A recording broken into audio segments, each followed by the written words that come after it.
जय हिंद मित्रांनो, एक्झाम जागर या एज्युकेशन यूट्यूब प्लॅटफॉर्मवर तुम्हा सर्वांचं पुन्हा एकदा स्वागत आहे. मित्रांनो, या आधीच्या सत्रामध्ये तुमच्यासाठीचा प्रश्न होता, अलीकडेच वित्त मंत्रालयाने कोणत्या क्षेत्राला AEO दर्जा दिला आहे? या प्रश्नाचं योग्य उत्तर आहे पर्याय क्रमांक 3, म्हणजेच रत्न आणि आभूषण क्षेत्राला वित्त मंत्रालयाद्वारे AEO दर्जा देण्यात आलेला आहे. या AEOचा फुल फॉर्म काय आहे?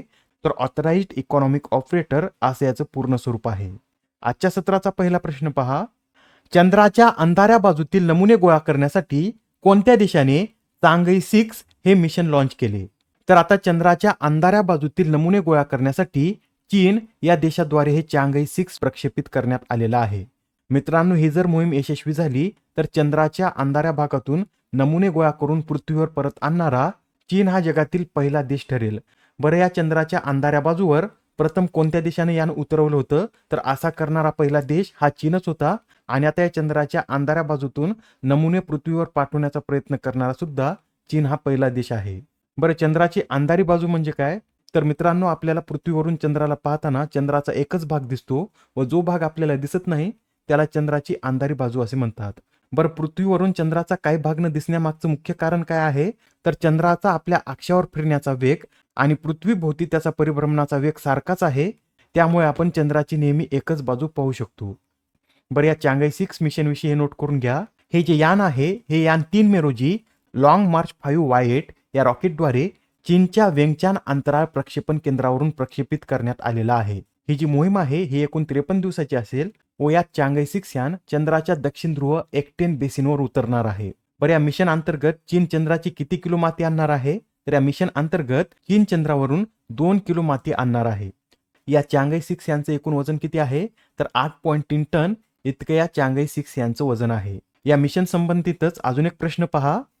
चांगई 6 चंद्र मोहिमेअंतर्गत चंद्रावर प्रक्षेपित केलेल्या पहिल्या पाकिस्तानी उपग्रहाचं नाव काय आहे?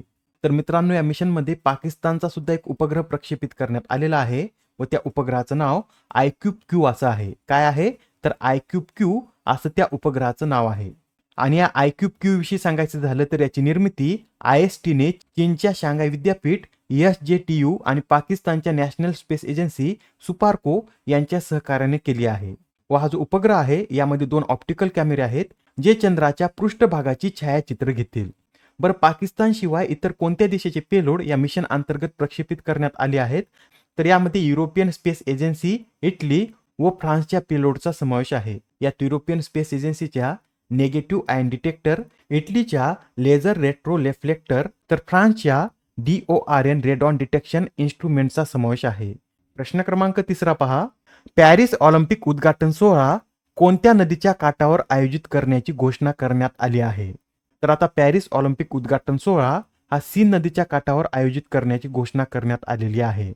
मित्रांनो, ऑलिम्पिकचा उद्घाटन सोहळा नेहमी स्टेडियममध्येच आयोजित करण्यात येतो, पण यावेळेस प्रथमच एखाद्या नदीच्या काठी हा उद्घाटन सोहळा आयोजित करण्यात येणार आहे.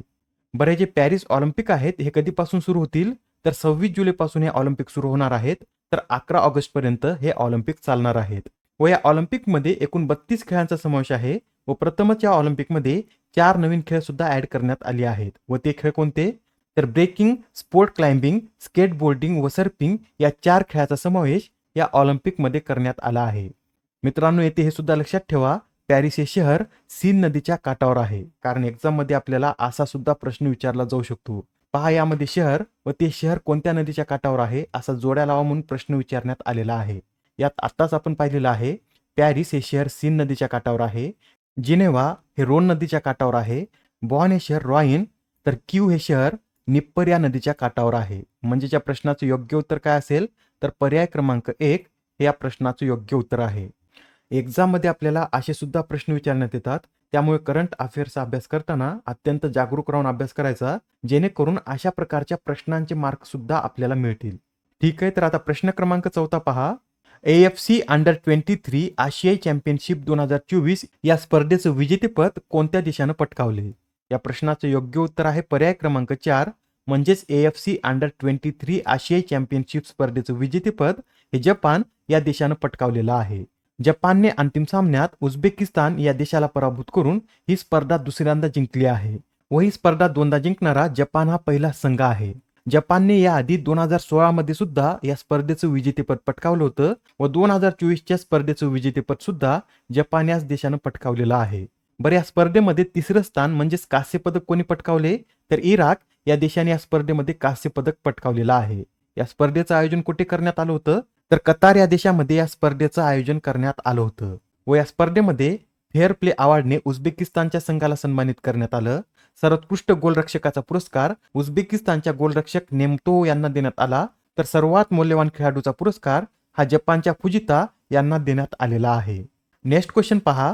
आंतरराष्ट्रीय बुद्धिबळ महासंघाने वैशाली रमेश बाबू यांना अधिकृतरित्या ग्रँड मास्टर हा किताब प्रदान केला तर त्या या किताब मिळवणाऱ्या कितव्या भारतीय महिला ठरल्या आहेत? तर मित्रांनो, वैशाली रमेश बाबू हा ग्रँड मास्टर किताब मिळवणाऱ्या तिसऱ्या भारतीय महिला ठरलेल्या आहेत.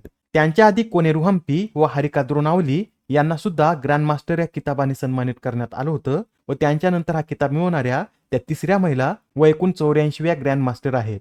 मित्रांनो, या ज्या वैशाली रमेश बाबू आहेत या आर प्रज्ञानंदा यांच्या मोठ्या भगिनी आहेत व आता बुद्धिबळ इतिहासात ग्रँड मास्टर बनणारी ही पहिलीच भाऊ बहिणीची जोडी देखील ठरली आहे. बरं, या आंतरराष्ट्रीय बुद्धिबळ महासंघाचं मुख्यालय कोठे स्थित आहे तर स्वित्झर्लंडमधील लॉसने या शहरामध्ये या इंटरनॅशनल चेस फेडरेशनचं मुख्यालय स्थित आहे. प्रश्न क्रमांक 6. युनिसेफ करता भारताची राष्ट्रीय राजदूत म्हणून कोणाची नियुक्ती करण्यात आली? तर आता युनिसेफ करता भारताची राष्ट्रीय राजदूत म्हणून करीना कपूर खान यांची नियुक्ती करण्यात आलेली आहे. महत्वाचा प्रश्न आहे, लक्षात ठेवा. येणाऱ्या एक्झाम मध्ये हमखास आपल्याला यावर प्रश्न विचारण्यात येईल. युनिसेफ करता भारताची राष्ट्रीय राजदूत म्हणून करीना कपूर खान यांची नियुक्ती करण्यात आलेली आहे. याबरोबरच हे सुद्धा लक्षात ठेवा, मुंबई मॅरेथॉन 2024ची आंतरराष्ट्रीय अँबॅसिडर ही केटी मून होती. जम्मू आणि काश्मीरसाठी युवा मतदार जागरूकता राजदूत म्हणून सुरेश रैना यांची नियुक्ती करण्यात आली होती.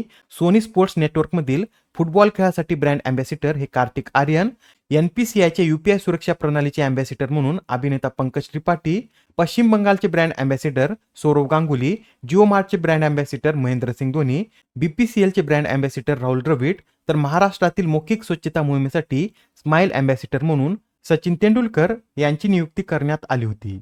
आता हा प्रश्न पहा. 26व्या आसियान भारत वरिष्ठ अधिकाऱ्यांची बैठक कोठे आयोजित करण्यात आली? तर आता या 26व्या आसियान भारत वरिष्ठ अधिकाऱ्यांच्या बैठकीचं आयोजन हे आपल्या भारतामध्ये करण्यात आलेलं आहे. भारतात कुठे तर भारतातील दिल्ली येथे 2 ते 3 मे दरम्यान ही बैठक पार पडली आहे. या असंच हे सुद्धा लक्षात ठेवा, पहिल्या आसियान फ्युचर फोरमचं आयोजन हे व्हिएतनाम या देशामध्ये करण्यात आलं होतं. आसियान विषयी सांगायचं झालं तर आसियान म्हणजे association of south east Asian nations व या संघटनेची स्थापना बँकॉक घोषणापत्राद्वारे 8 ऑगस्ट 1967 रोजी करण्यात आली होती. याचे संस्थापक देश कोणकोणते आहेत तर इंडोनेशिया, मलेशिया, फिलिपिन्स, सिंगापूर व थायलंड हे याचे संस्थापक देश आहेत व यामध्ये 1994 मध्ये ब्रुनेई, 1995 मध्ये व्हिएतनाम, 1997 मध्ये म्यानमार व लाओस तर 1999 मध्ये कंबोडिया हा देश सामील झाला होता. या संघटनेचं मुख्यालय कुठे स्थित आहे तर इंडोनेशियामधील जकार्ता येथे या संघटनेचं मुख्यालय स्थित आहे. प्रश्न क्रमांक 8. भारतीय लष्कर आणि पुणेत बालन ग्रुपने संविधान उद्यान कोणत्या शहरात विकसित केले? तर आता हे जे संविधान उद्यान आहे हे पुणे या शहरामध्ये विकसित करण्यात आलेलं आहे. याचं उद्घाटन कोणाच्या हस्ते करण्यात आलं तर या पार्कचं उद्घाटन लेफ्टनंट जनरल अजय कुमार सिंग यांच्या हस्ते करण्यात आलेलं आहे. आणि मित्रांनो, काही न्यूजपेपरमध्ये या उद्यानाचा भारतातील पहिलं संविधान उद्यान म्हणून सुद्धा उल्लेख करण्यात आलेला आहे. व याआधी 2023 मध्ये आपण पाहिलं होतं की भारतातील पहिलं संविधान उद्यान हे राजस्थानमध्ये स्थापन करण्यात आलेलं आहे. बरं, आता या पुण्याच्या उद्यानाला पहिलं संविधान उद्यान का म्हटलं आहे याविषयी त्यात जास्त स्पष्टीकरण देण्यात आलेलं नाही. त्यासाठी हे दोन्ही पॉईंट आपल्याला असेच लक्षात ठेवायचे आहेत. प्रश्न क्रमांक 9. लंडनचे महापौर म्हणून कोण निवडून आले आहेत? तर आता लंडनचे महापौर म्हणून पाकिस्तानी वंशाचे सादिक खान हे निवडून आलेले आहेत. ते 2016 पासून लंडनचे महापौर म्हणून निवडून येत आहेत. बरं, हे सादिक खान कोणत्या पार्टीचे उमेदवार आहेत तर सादिक खान हे लेबर पार्टीचे उमेदवार आहेत व त्यांनी कन्झर्वेटिव्ह पार्टीच्या सुशान हॉल यांना पराभूत करून ही निवडणूक जिंकली आहे. आजच्या सत्रामधील शेवटचा प्रश्न पहा. नुकताच आता दिल्ली मेट्रोने आपला कितवा स्थापना दिवस साजरा केला? तर आता दिल्ली मेट्रोने आपला 30वा स्थापना दिवस साजरा केलेला आहे. दिल्ली मेट्रोची स्थापना ही 3 मे 1995 रोजी करण्यात आली होती व आता याच्या स्थापनेला 29 वर्षे पूर्ण झाली असून दिल्ली मेट्रोने आपला 30वा स्थापना दिवस साजरा केलेला आहे. याबरोबरच हे सुद्धा नोट करून घ्या, 2 मे रोजी आंतरराष्ट्रीय खगोलशास्त्र दिवस साजरा करण्यात आलेला आहे? हा जो आंतरराष्ट्रीय खगोलशास्त्र दिवस आहे हा वर्षातून दोनदा म्हणजे 26 सप्टेंबर आणि 2 मेला साजरा केला जातो. आजच्या सत्रामधील तुमच्यासाठीचा प्रश्न पहा. उत्तेजक द्रव्य विहिरीत स्वच्छ खेळांबद्दल जागरूकता निर्माण करण्यासाठी नाडा इंडियाने कोणती मोहीम राबवली? आता या प्रश्नाचं उत्तर कमेंटमध्ये देण्याचा प्रयत्न करा. उत्तर चुकलं तरी काय हरकत नाही, कारण ज्यावेळेस तुम्हाला या प्रश्नाचं योग्य उत्तर माहित होतं त्यावेळेस हा प्रश्न तुमच्या दीर्घकाळापर्यंत लक्षात राहतो. तर आता पुढच्या सत्रामध्ये पुन्हा भेटूया. धन्यवाद.